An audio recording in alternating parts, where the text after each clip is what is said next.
Olá, pessoal. Conversando com Mentes Brilhantes hoje está com Klaus Rapp, que é presidente da Vulcan do Brasil. Klaus, muito obrigada pela tua participação, vontade de ajudar, pela sua simpatia, bom humor. Muito obrigada. Klaus, conta um pouquinho da sua experiência profissional, de como você chegou nessa sua posição, como veio para o Brasil. Conta um pouquinho de você para a gente te conhecer. Boa tarde, Luciana. Muito obrigado pelo convite, participar desse projeto simpático. Agradeço muito. Eu sou alemão, nascido na Alemanha. Eu estudei engenharia química na Alemanha, na Universidade de Karlsruhe. E depois eu trabalhei 2 anos como trainee em uma empresa de petróleo e gás alemã. E de lá eu mudei para o grupo alemão Henkel, e na Henkel eu trabalhei no total 16 anos. Eu comecei na engenharia como engenheiro de projetos. Após 2 anos eu virei gerente de projetos. Eu comecei a realizar projetos de investimentos, de construção de fábricas, instalações técnicas. Na Alemanha, depois eu fui para Itália, Inglaterra, França, Espanha. Comecei a trabalhar para todas as divisões da Henkel: adesivos, detergentes, cosmética, automotiva. Então, eu fiz bastante experiência como gerente superior de projetos na Henkel durante uns anos. E após eu fui promovido como diretor de engenharia de um departamento dentro da organização de engenharia, e eu fui convidado para fazer uma auditoria interna na fábrica daquela época da Henkel Química em Jacareí, São Paulo. O plano foi eu ficar 2 semanas em Jacareí, mas após 3 anos eu voltei e me divorciei. E então eu virei gerente de projeto em Jacareí. Eu assumi a engenharia da Henkel em Jacareí, e eu comecei também a trabalhar em outros projetos em São Paulo, Diadema, e foi um período muito interessante. E após a terminação dos meus projetos no Brasil, eu fui convidado para ser diretor técnico da fábrica principal das tintas de cabelo da Schwarzkopf Henkel na Alemanha. Um desafio enorme, uma fábrica de muita tecnologia, muito grande. Eu trabalhei lá um ano, mas após um ano eu fui convidado pelo diretor global das operações da Schwarzkopf Henkel para assumir a chefia como Plant Manager, Managing Director de uma fábrica de cosmética da Henkel na Espanha, em La Coruña. A Henkel tinha comprado a empresa e precisava de alguém para tomar conta, integrar dentro do grupo, tudo isso. Eu fiz esse projeto, fiquei quase 4 anos em La Coruña e fiz parte do board da Schwarzkopf Henkel Production Europe. Eu reportava a central da Henkel na Península Ibérica, em Barcelona, mas eu tinha minha fábrica e meu pessoal em La Coruña, Galícia, do outro lado da ínsula. E após 16 anos, eu tomei a decisão de sair da Henkel e procurar novos horizontes. Eu estava com vontade de ir mais longe da Europa, ter mais responsabilidade e também fazer um pouco mais de carreira. E eu segui um convite de uma empresa alemã da indústria automotiva, autopeças. Eu fui convidado como Managing Director para tomar conta da empresa ElringKlinger em Toluca, México. Fiquei lá 3 anos, fiz um belo projeto, e após 3 anos eu segui convite de outra empresa alemã automotiva, da BOS Automotive, porque eles me convidaram para construir uma fábrica grande de montagem de peças deles no centro de México, em Irapuato, Guanajuato, e para depois transferir toda a produção deles dos Estados Unidos para México. Então, projeto muito desafiante, muito excitante, muito promissor, e eu fiz isso, eu construí a fábrica. Quando eu decidi sair do México, final de 2009, eu tinha 600 funcionários na fábrica trabalhando, e foi realmente tudo muito, muito bem, mas já 3 anos antes eu tinha casado minha segunda esposa, com quem vivo agora, e nós sempre tínhamos pensado a gente vai mudar para o Brasil como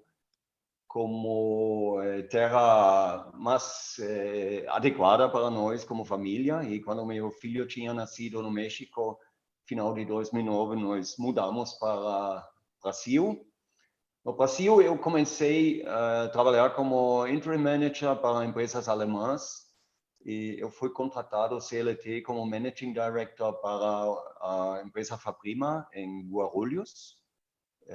Fabricamos máquinas pelo embalado de alimentos, de farmacêutica. E quando a empresa foi vendida, eu saí da Faprima e fui contratado como Managing Director pela GEA, Heat Exchangers, trocadoras de calor, em Franco da Rocha, São Paulo.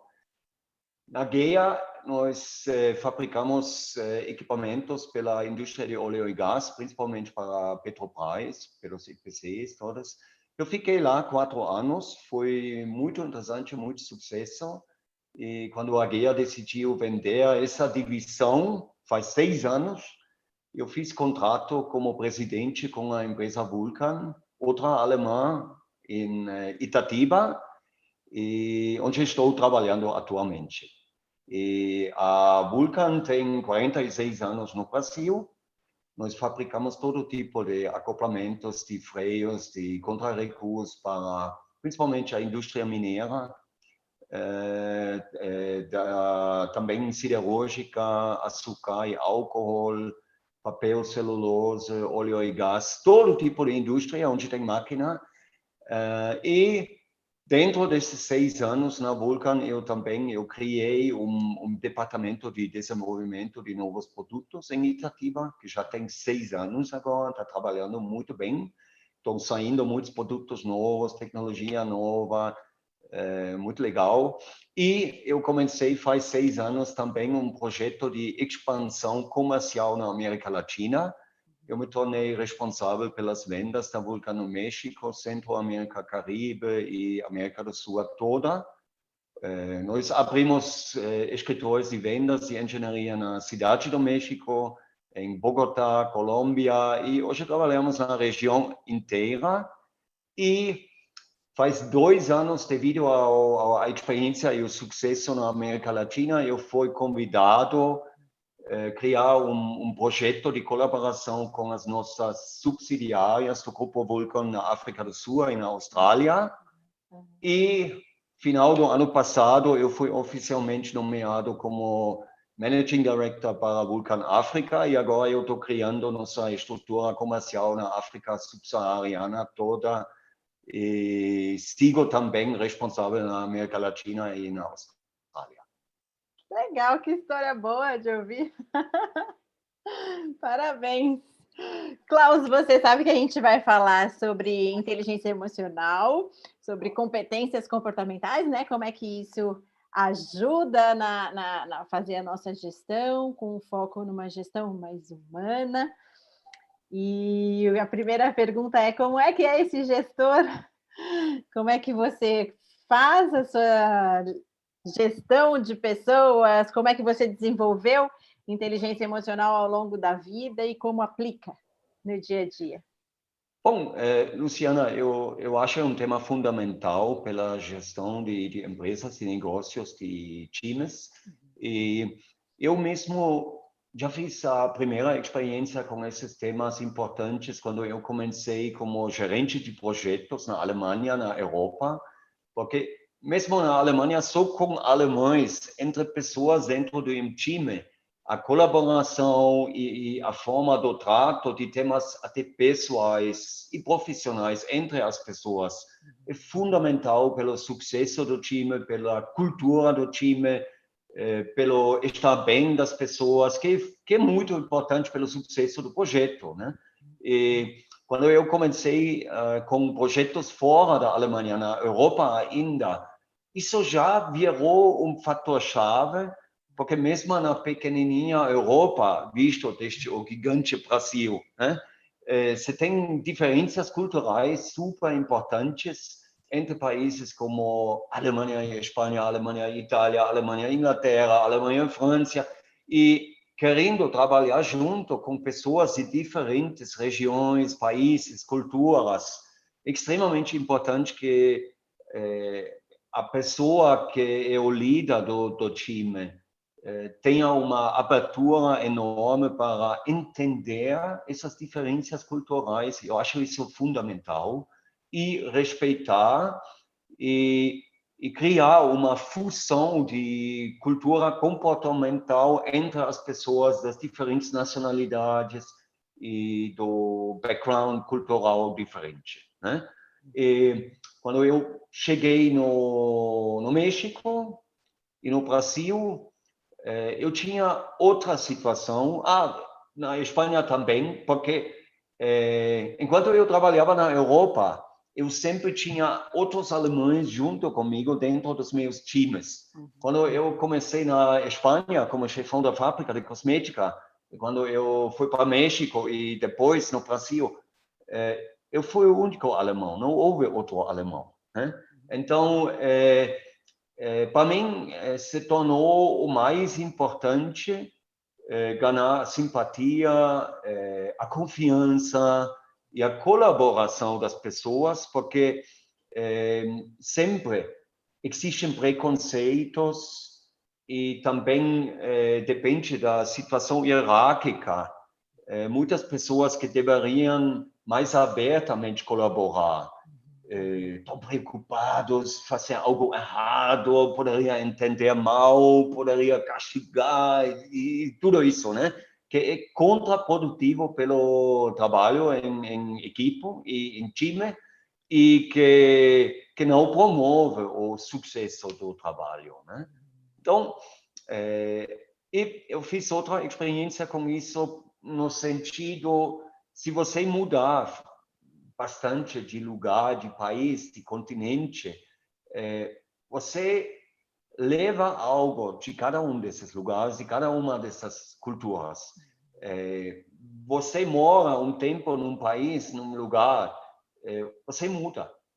E pode ser você mesmo nem nota na hora, mas você assimila componentes e você é uma pessoa diferente. E se você muda muito e fica em lugares totalmente diferentes, com outras culturas, você começa a criar uma fusão de muitas coisas, é uma riqueza cultural e profissional, e isso é muito, muito bom para ter sucesso no trabalho junto com pessoas de história, de cultura diferente, né? Hoje em dia, a gente fala muito da diversidade, eu sou um fã total, né?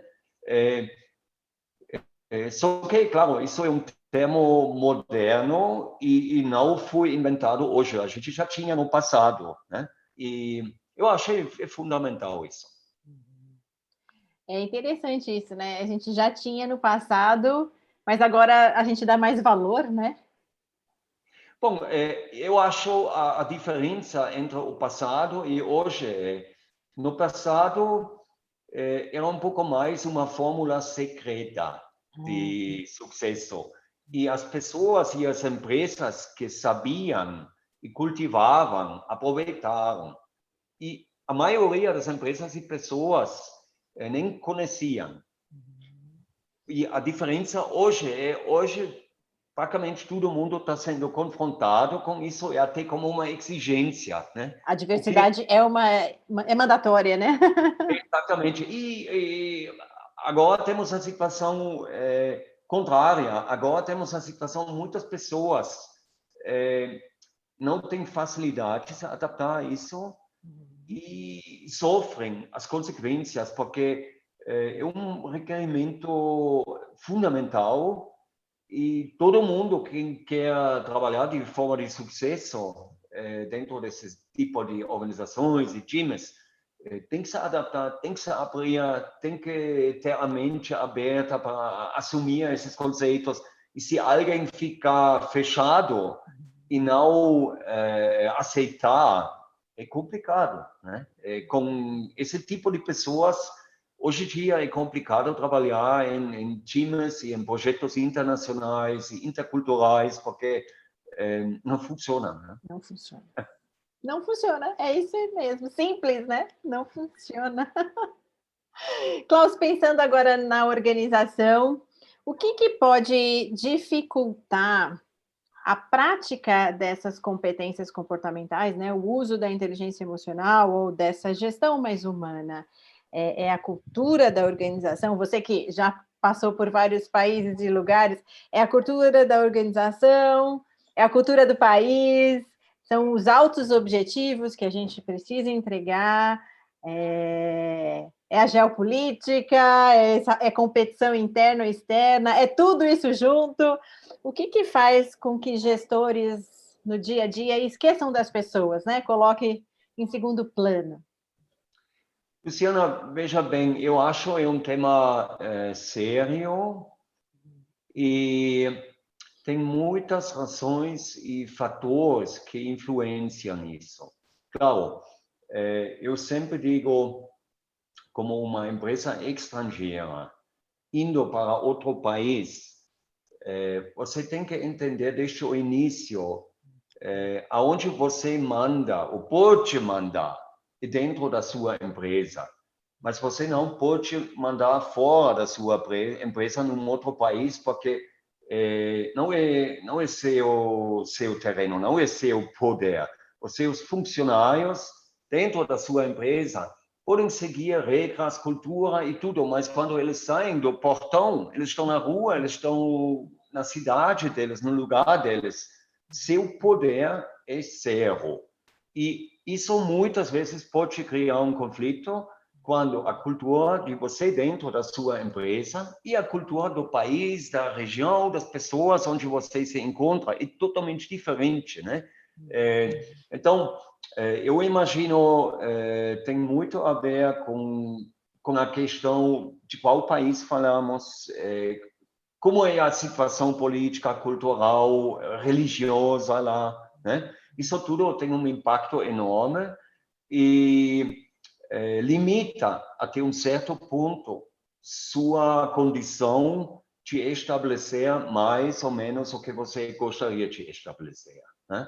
Mas, do outro lado, as pessoas mesmas, mesmo em um entorno como aqui no Brasil, onde isso tudo não limita, onde você encontra todas as formas e condições de estabelecer uma cultura moderna, aberta, democrática, né?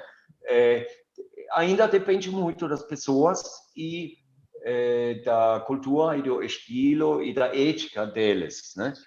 Tem pessoas que não facilitam integrar eles dentro de uma cultura corporativa, cultural diferente, porque eles não aceitam. Então, é um conflito, você tem que contornar, né?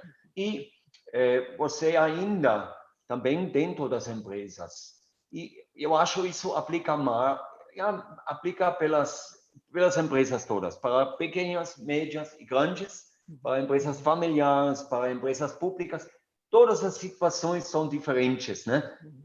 Mas o que quero dizer muitas empresas ainda têm uma organização extremamente hierárquica e em empresas verticais hierárquicas, onde poucas pessoas com muito poder mandam sobre toda a organização, tudo depende dessas pessoas.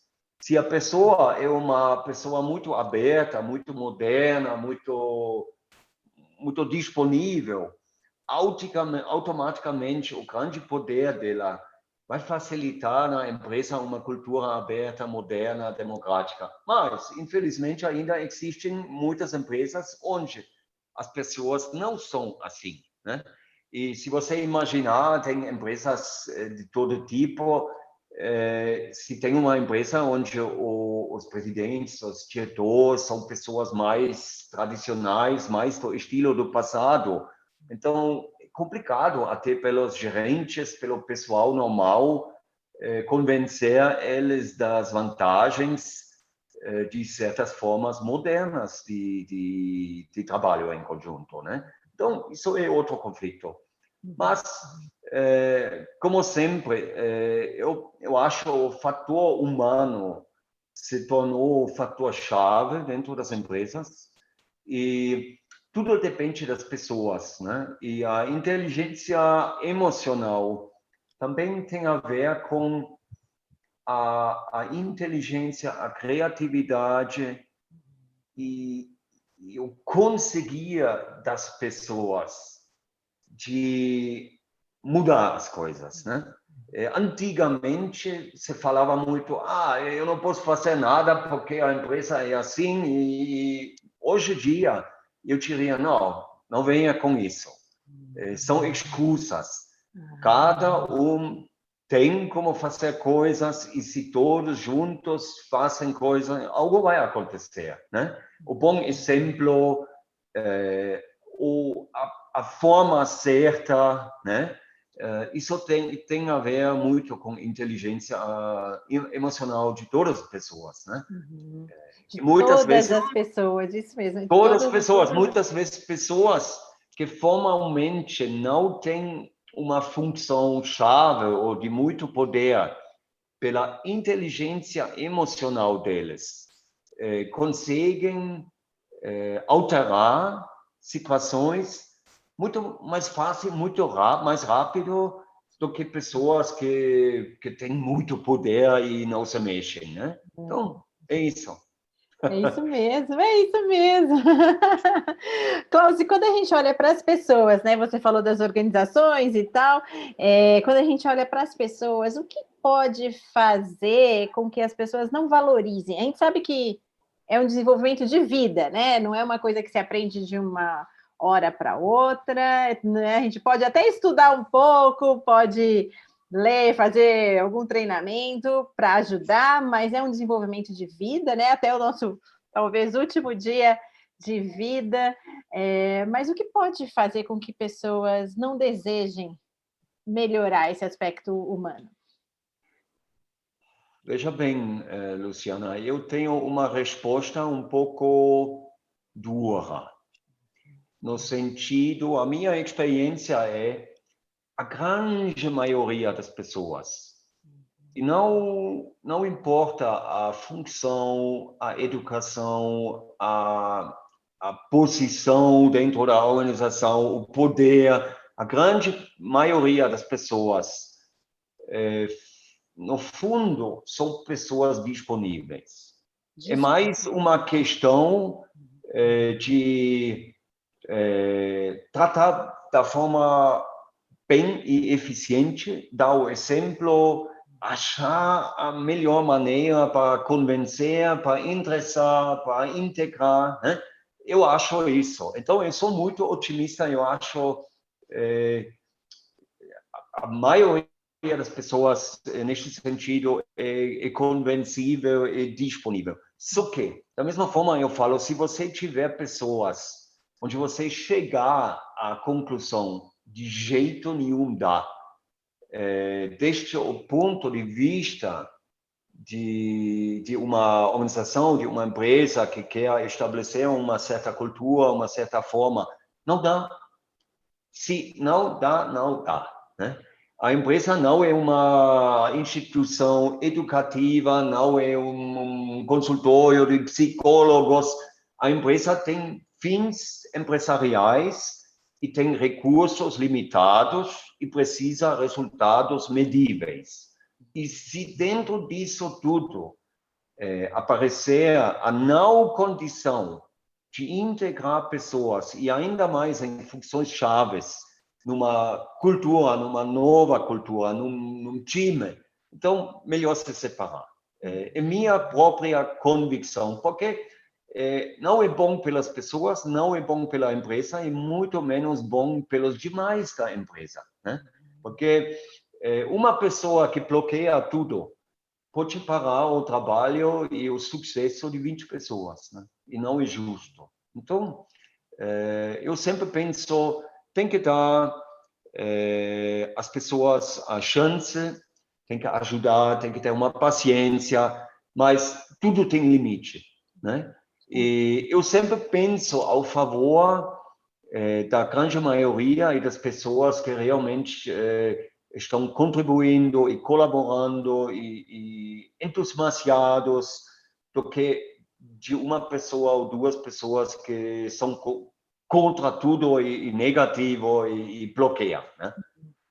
Eu gostei do que você falou. Você está dizendo que, ok, a organização ela pode até apostar nos seus colaboradores no sentido de treiná-los, né, ajudá-los a desenvolver, mas considerando o objetivo principal da organização, que é mercantil e que às vezes tem recursos limitados, o ideal seria a gente contratar pessoas já prontas. Vou pôr entre aspas, né? Porque a gente nunca está pronto, mas no sentido, pessoas que já tenham essas competências comportamentais desenvolvidas de certa forma, para que a gente economize tempo de coach, tempo de treinamento, recursos que podem ser utilizados talvez em outros momentos ou em outros locais da organização. É mais ou menos isso que você disse? Eu repito, a minha experiência não tem nada a ver com idade, não tem nada a ver com educação, não tem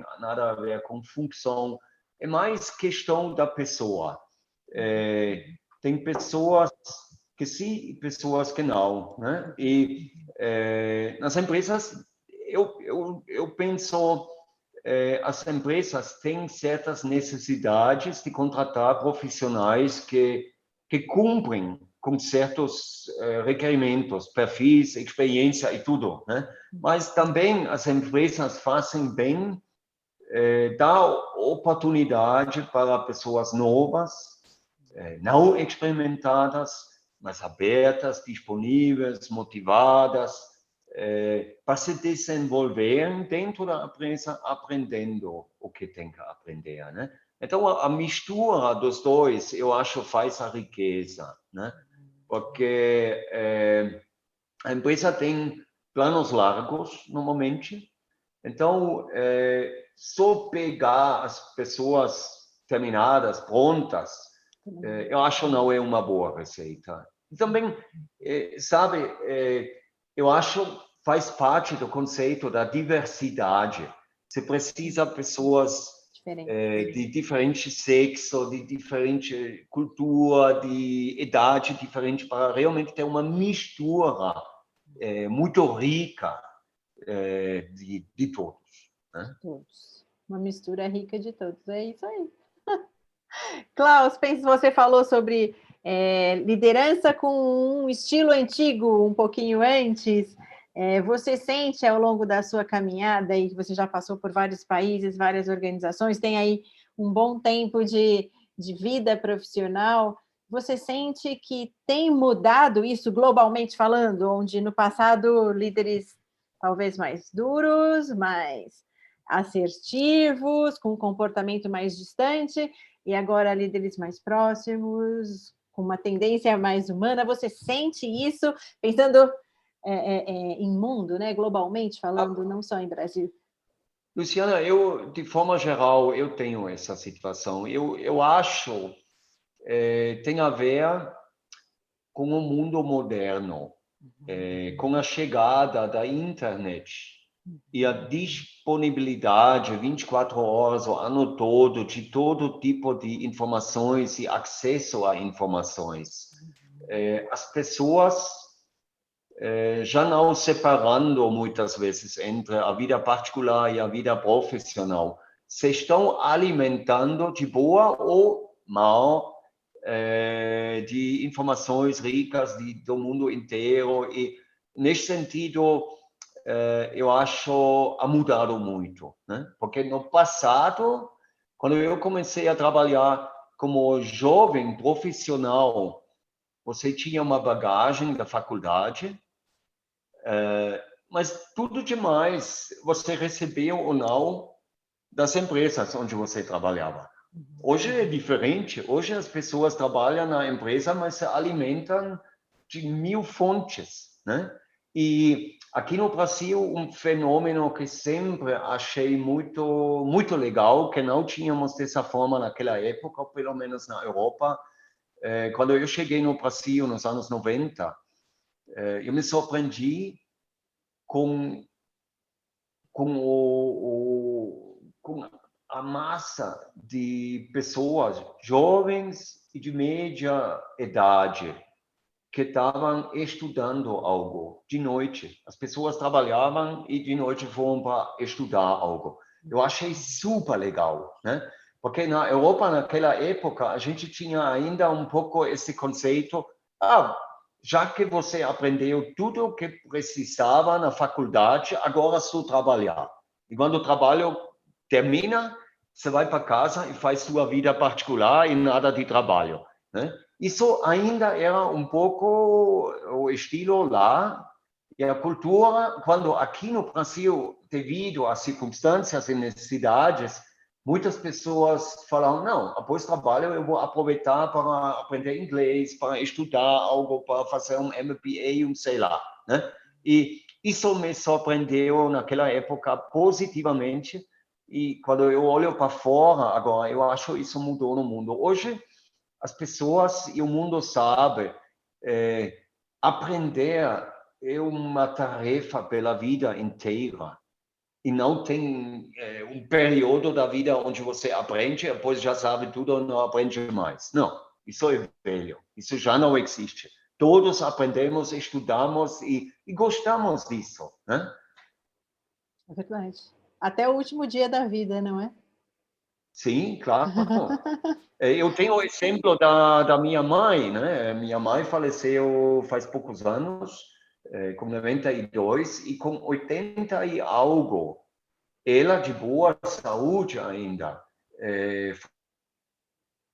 faculdade e estudava coisas, né? Então, eu sempre pensava, nossa, é muito legal, né? Muito. Porque sem necessidade, só pelo estímulo intelectual e para conhecer coisas novas, né? Achei super legal. Muito. É um exemplo, muito legal mesmo. Klaus, como é que a gente faz gestão de conflitos de interesse dentro desses times? Como é que a gente, pensando em um aspecto mais humano, né? Como é que a gente faz isso? Primeiro, eu acho é fundamental quando a gente criar times, dentro da construção do time e dos objetivos do time, cuidar muito para todos entendessem desde o início o sucesso ou não o sucesso, é questão da colaboração aberta de todos, né? De vez em quando tem times que uns membros do time estão sequestrando, se tornam líderes até egoístas e alguns demais do time viram trabalhadores para eles, né? Isso não é bom. O time tem que ser democrático, tem que ter uma liderança, tem que ter uma estrutura. A gente fala de trabalho sério, não é brincadeira, né? Mas tem que ter uma construção, de certa forma, democrática, porque o time vive e morre com a participação ativa e contribuição colaborativa de cada um membro do time. E somente quando todos juntos fazem este sucesso, o sucesso é de verdade, né? E já não cabe egoísmo. Desculpa, te cortei, desculpa. Mas como é que a gente faz? Você falou de colaboração, como é que a gente engaja as pessoas para que elas trabalhem de forma colaborativa? Como é que a gente faz isso? Primeiro, Luciana, normalmente quando você compõe um time, a gente faz de uma certa maneira, aportando ao time qualificações, experiências, de temas, de especialidades, que são todos juntos necessários para realizar o trabalho do time e conseguir os objetivos, né?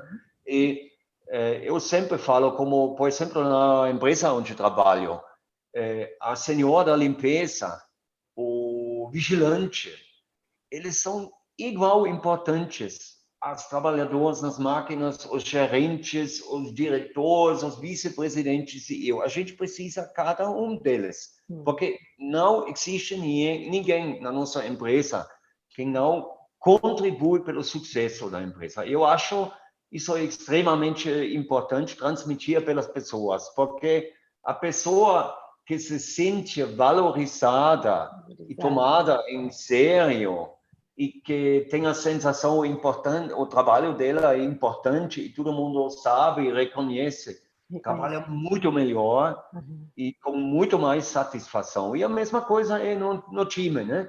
De vez em quando você tem times onde tem uma hierarquia artificial, né? Tem um gerente de projeto, tem uns tipo subgerentes e tem um cara que acha o tema dele é o mais importante. Mas não é.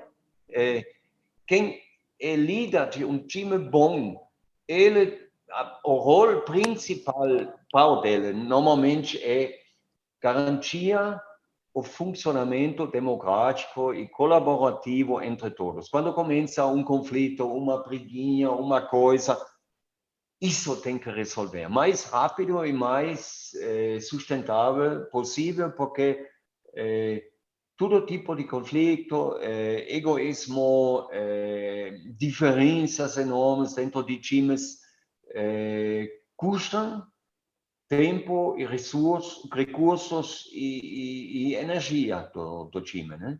Então, gestão do time é mais gestão da colaboração do time do que do trabalho do time, né? É um pouco isso. É verdade. Você falou uma coisa, me veio uma pergunta na minha cabeça. Você disse, né? Nós trabalhamos sério, né? Ou seja, os projetos precisam acontecer, os controles precisam acontecer, independente dessa gestão mais humana. Como é que a gente faz controle? Como é que a gente observa os KPIs, agora OKR que o pessoal fala? Como é que a gente faz os controles dos projetos sem oprimir pessoas, sem deixar o pessoal estressado? Como é que a gente... Olha, o que eu sempre acho muito legal dentro do time você tem diferentes tipos de trabalho e especialistas que fazem este trabalho. E eu fiz muito boa experiência tentando definir os KPIs pela medição do progresso e do sucesso com cada um deles. Depende do tema, ninguém melhor do que o especialista pode ajudar você a determinar quais os indicadores que melhor mostram o sucesso e o progresso do trabalho desse tema e dele, né? Então, KPIs, eu acho, a gente não deveria deixar cair do céu sobre as cabeças das pessoas e as pessoas até em partes não aceitam esses KPIs, acham falsos, acham errados. Isso não funciona. Você tem que comprar cada um quem é responsável para KPIs e falar, olha, você concorda? Isso é uma medição verdadeira, dá para fazer, você acha importante, né? E dessa forma tem que comprar, tem que convencer todo mundo se encontrar dentro dos KPIs e uma vez conseguido isso, você tem facilidade em dialogar com eles, né? Você pode mostrar, pode falar, olha, KPI está ruim e o que está acontecendo e dificilmente ele vai explicar, não, porque esse KPI é errado, sempre falei que não funciona e não, assim funciona, né? Tem que negociar, colocar as regras claras e daí trazer o pessoal para trabalhar de forma colaborativa nos KPIs, né? Exatamente. E você tem que ter responsabilidade clara, né? Se ficou nas nuvens, mas quem é principalmente responsável para isso? É ruim, né? Porque quando todos são responsáveis e ninguém, você vai fazer o quê? Você tem que ter um acordo, um mútuo acordo com as pessoas, dentro do qual eles até se comprometem junto com você e os demais atingir esses objetivos, né? Precisa haver comprometimento, né? Porque daí fica mais fácil da gente cobrar, né? Porque já as negociações já foram feitas antes, né? Olha, a gente gasta muito tempo, muito dinheiro com as pessoas. Nas empresas hoje, o custo do pessoal é um tema imenso, e ainda mais num país como o Brasil, né? Então, o melhor aproveitamento num sentido positivo das pessoas deveria ser o objetivo de todos os empresários, de todos os gestores, de toda a empresa. Porque melhor aproveitamento, né? Como aproveitar melhor as pessoas. Né? Exatamente. E tem que ser um aproveitamento bom, no sentido também as pessoas se sentem bem com isso. Eles estão fazendo o trabalho deles, eles gostam de fazer, né? Dá para fazer, né? E não trabalhar junto, né? Não trabalhar contra. Trabalhar junto. Tem que estar junto. Exatamente. O que um gestor não deve fazer? Porque se fizer, perde o time. Toda essa colaboração que a gente está falando aqui, deixa de existir. Eu acho, primeiro, o gestor tem que reduzir um pouco a participação dele. Ao favor... Não fazer o microgerenciamento, né? Exatamente. E eu sempre digo, num bom autonomia para o time... pessoal. E num bom time, selecionando os membros do time com critérios, você tem que acreditar nas pessoas, você tem que dar um crédito. Você não pode começar controlando tudo e duvidando tudo e discutindo tudo. Você tem que mostrar às pessoas, olha, eu confio, eu te deixo fazer, mostra, né? E conforme acontece o trabalho e aparecem os resultados, você pode começar a pensar crítico e tudo, mas não no início, né? Então, o gestor tem que soltar, tem que animar e ele tem que principalmente criar o ambiente e ajudar, dar os recursos para as pessoas se desenvolverem, né? Verdade, tem que criar esse ambiente de confiança. E a gente só consegue com ela emocional, né, Klaus? Criar esse ambiente de confiança. Sim, ainda mais, eu te falei, quando eu comecei a trabalhar lá na Alemanha, na Europa, naquela época, a gente pensava muito no sentido, você trabalha na empresa e quando você sai da empresa, o trabalho acabou. E isso foi quase o normal para a maioria, a grande maioria dos funcionários. Claro, diretores de divisões e empresas, tudo nunca pensaram, pararam de pensar no trabalho, mas engenheiros, gerentes, supervisores, esse tipo de pessoal tinham o costume de, eu estou fora da empresa, então o trabalho acabou, eu já não penso nisso. Isso mudou totalmente, né? E é algo que eu também aprendi nos anos 90 no Brasil, quando eu me surpreendi com o comprometimento das pessoas com o trabalho. E aos poucos eu descobri, e até eu mesmo me adaptei, porque eu adorei a vida única, né? A gente não pode separar, isso é minha vida particular, isso é minha vida de trabalho. Caramba, quanto tempo da minha vida estou gastando para trabalhar? Então, o trabalho tem que ser uma parte integral, importante e, de certa forma, agradável da minha vida. A vida única é mais leve, né, Klaus? A gente não precisa ficar gastando muita energia. Agora eu estou aqui, agora eu estou ali. É uma coisa só, né? E sabe, eu tenho mais um exemplo que eu até achei esquizofrênico. Quando eu estava no Brasil, eu viajava para a Alemanha de trabalho e tudo. E quando eu falei com as pessoas lá, eu notei uma palavra que antes não tinha chamado minha atenção. Porque eles lá, naquela época, falavam muito de amigos de trabalho. E, Ah, e eu comecei a pensar, mas putz, que é isso? É amigo ou inimigo? Ou não é amigo? Mas como vai o ser amigo amigo de de trabalho? trabalho tem uma cara, o amigo do Ah, clube tem outra cara. e amigo de trabalho, o que acontece? Eu saio da empresa após trabalho e a amizade acabou e amanhã começa. Não, não pode, né? E você sabe, aqui no Brasil, eu vivi isso tudo ainda nos anos 90, no meados de 90. A gente, em muitas empresas, tinha essas áreas de lazer, de churrasco, de coisa. E muitas vezes, após o trabalho, pessoas se juntavam ou foram a um bar ou um restaurante e o mesmo grupo de trabalho tomava uma cervejinha, comia algo, bateu um papo pessoal e tudo, né? E eu não conheci isso. Eu não conheci isso. Na Alemanha, onde eu tinha experiência, onde eu trabalhava, a gente tinha 2, 3 vezes ao ano um evento mais meio formal, onde a gente se encontrou, mas essa facilidade e essa pouca dificuldade em espontaneamente se reunir com pessoas de trabalho, né? Eu não conheci, eu adorei, adorei.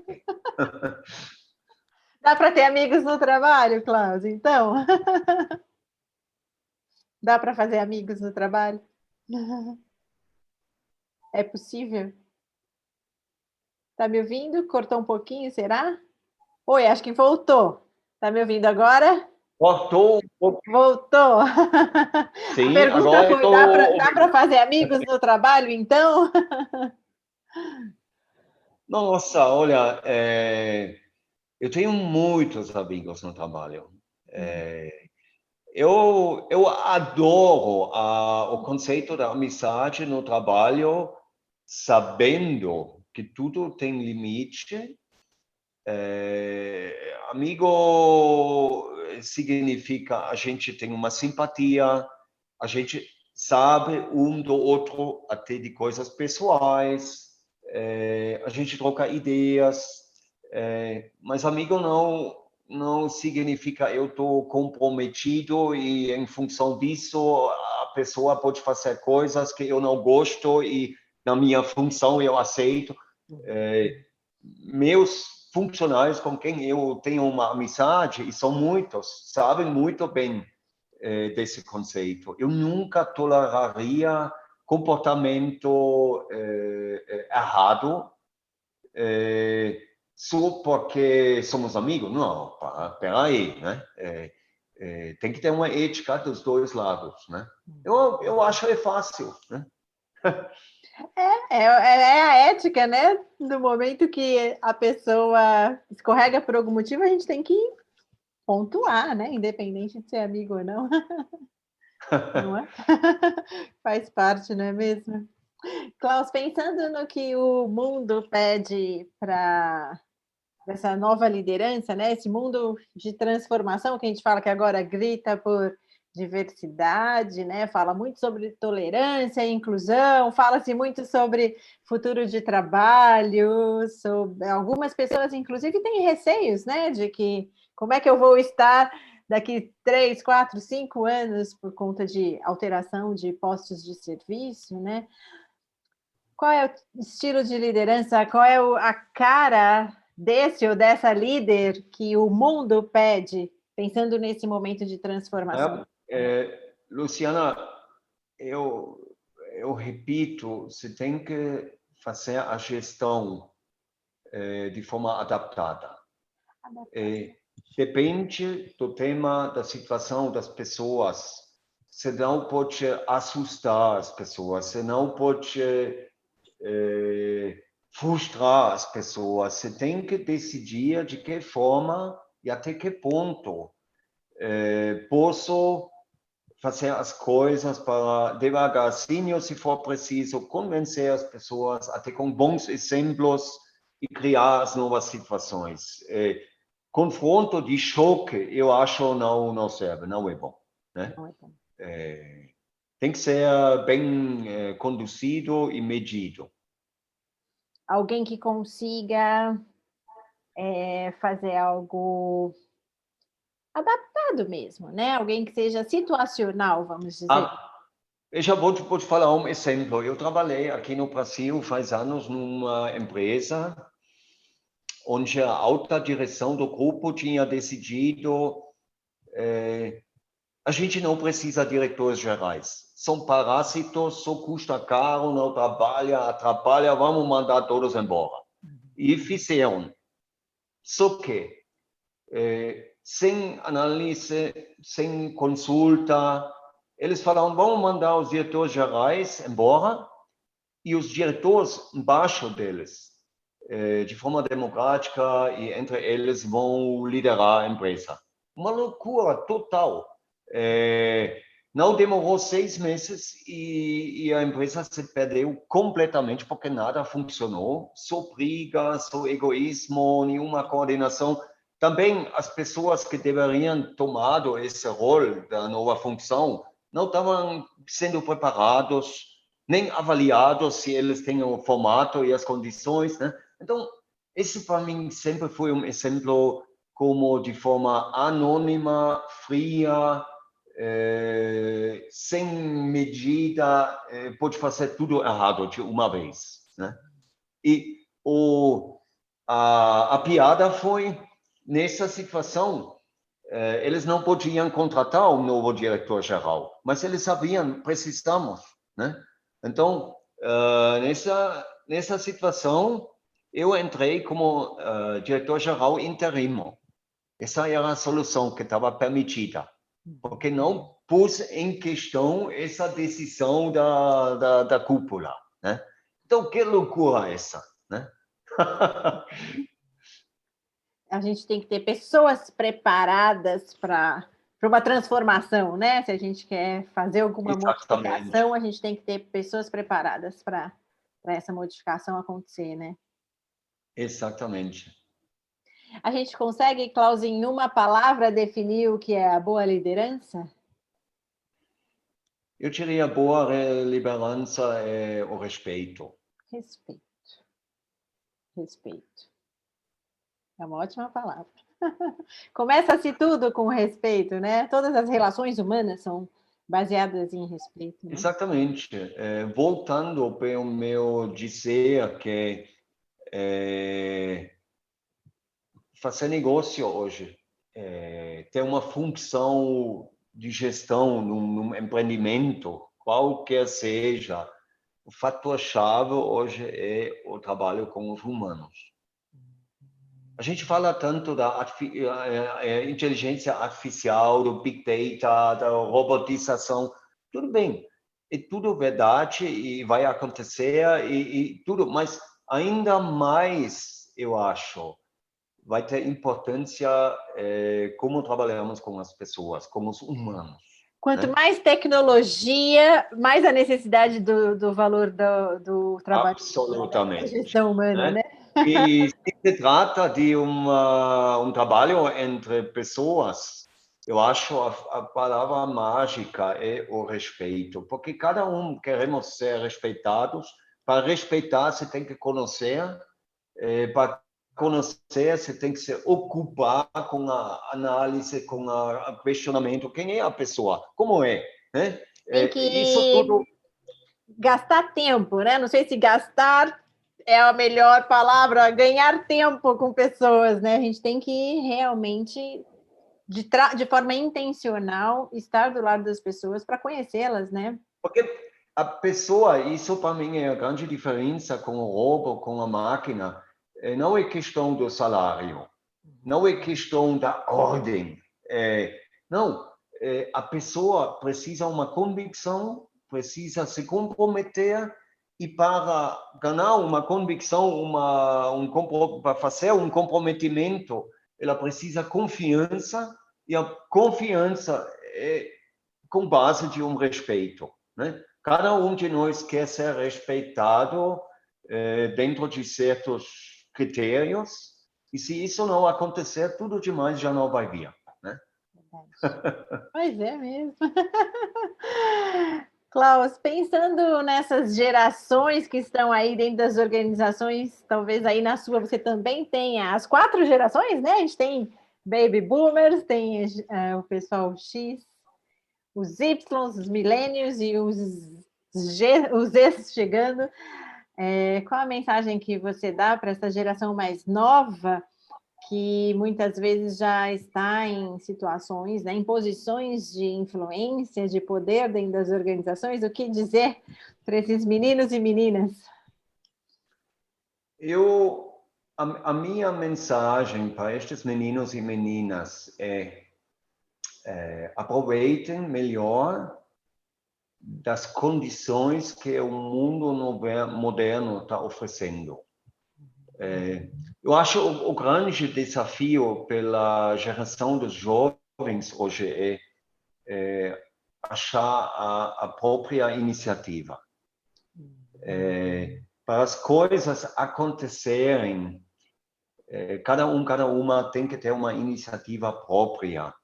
E com iniciativa, eu diria, o mundo hoje é muito mais aberto para cada e cada uma, mesmo com a complexidade, mas eu duvido, nenhuma geração anterior tinha tanto acesso a todo tipo de informações, condições e poder, né? Antigamente, ou uma pessoa, o que podia fazer? Quase nada. Quem podia fazer muito foram grandes empresas com muitos recursos e tudo. Não. Hoje, estudante com uma ideia genial e R$ 3 consegue começar. Se ele convencer algumas pessoas e conseguir um pouco de dinheiro, e depois já vai crescendo e tudo, né? Então, eu diria, aproveitem dessas condições que eu vejo para fazer uma vida rica, de satisfação, de felicidade e de sucesso, né? Exatamente. Dá para falar, você falou de felicidade, dá para falar de felicidade dentro de ambiente de trabalho, Cláudio? Dentro das Lógico. organizações? Não, lógico. Eu acho que todos queremos ser felizes e todos sabemos, e os brasileiros têm essa palavra mágica da moeda, das 2 caras da moeda, né? Eu adoro, porque eu sempre digo, imagina uma vida só com felicidade. Que vida mais aburrida. Você não vai sentir mais a felicidade porque você não sabe como é sem, né? Então, eu acho que nós todos temos que confrontar-nos com o normal da vida. Tem momentos ruins e a gente volta para um momento bom e sente uma felicidade, porque sem essa sensação e o conhecimento dos 2 extremos, a vida não é rica, né? Qual vai ser o motivo se você é igual feliz o dia todo e todos os dias? Nenhum. Aburrido, né? Então, eu acho questão das pessoas ter uma condição de entender os momentos ruins como desafios, como períodos de transição e focar nas soluções, nos caminhos para achar uma satisfação, para achar uma felicidade, para solucionar os problemas, né? Esse é o caminho. É verdade. As crises são passageiras, né, Cláudio? E elas são importantes para o nosso crescimento. Sim. Bom. Tudo mal tem um bom, né? Quase tudo mal tem um bom, né? Sempre tem um lado bom nas coisas. A gente precisa aprender a olhar para eles, né?